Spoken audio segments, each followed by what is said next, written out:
I want to re-emphasize the question of cohesion in the team. By then, the boys were no longer allowing me to talk. During the match, you will see them correcting one another. At halftime, they will go in groups into the dressing room and they will start talking.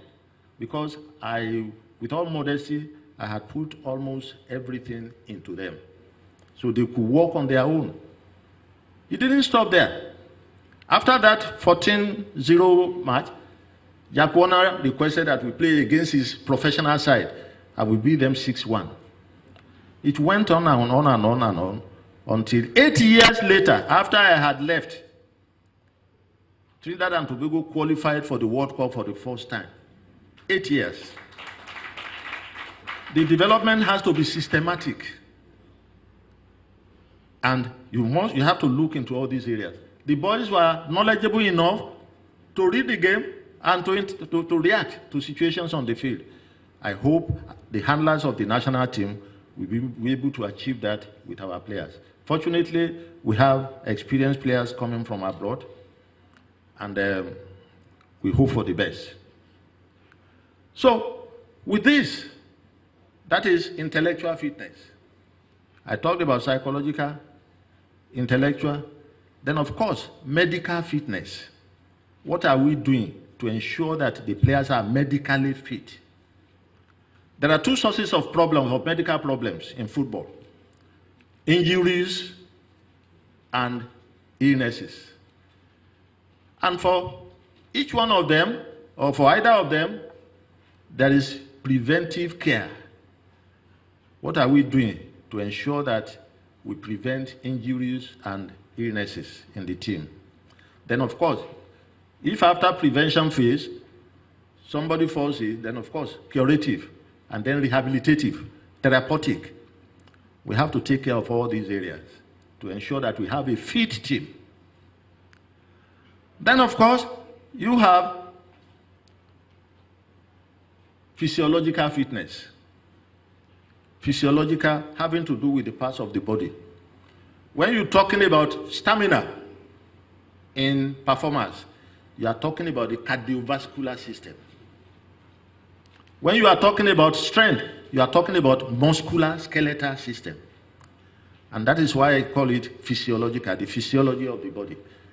Then you have speed, strength, endurance, stamina, flexibility, and all the rest. All these things must be there in the team.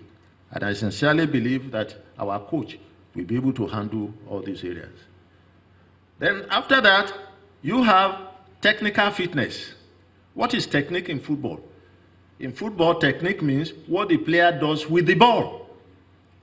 What the player does with the ball. How many things does a player do with the ball? Only 3.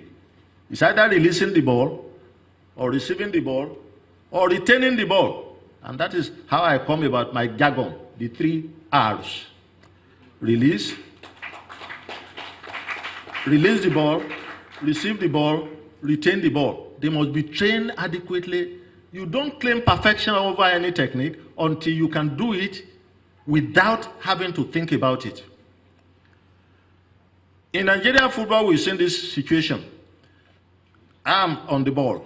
I have an opponent in front of me. And a teammate is signaling to me that he's behind me. So an average Nigerian will now turn to make a back pass. Because he has not been trained on how to release the ball with the sole of his foot, roll it back, with the outside of the foot, flick the ball, and so on and so forth. So we have to ensure that our players are technically good. Then you can now talk about tactical fitness. How do they combine as a team? Because that is very important. I remember, Fani Amu is here. After getting the team together for about 3 weeks in 2002, our first friendly match was against Paraguay. Paraguay beat Brazil home and away during the knockout stage in their zone. And that was our first friendly match.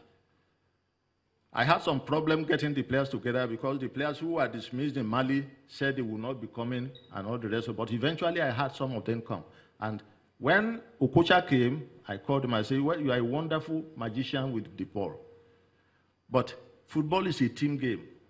Whatever qualities you have must be used to the advantage of the team, not to show yourself as a star. If you want to do that, go to boxing, go to tennis, and so on and so forth. So in other words, the combination.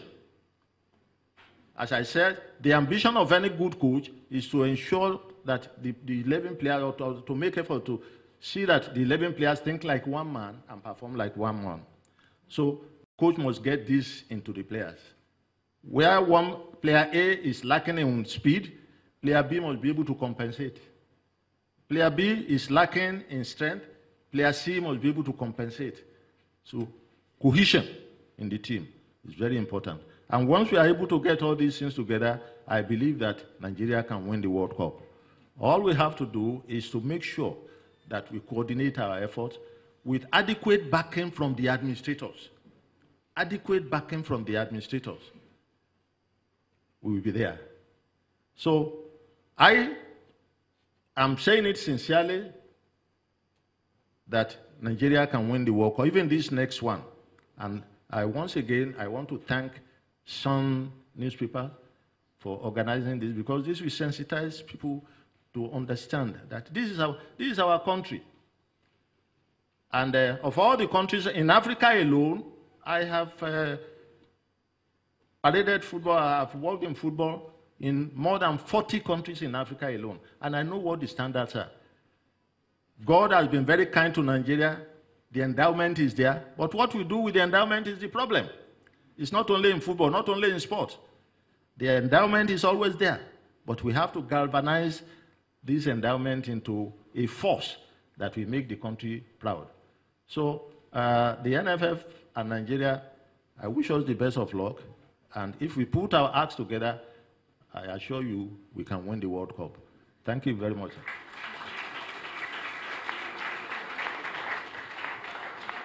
We can do better than that.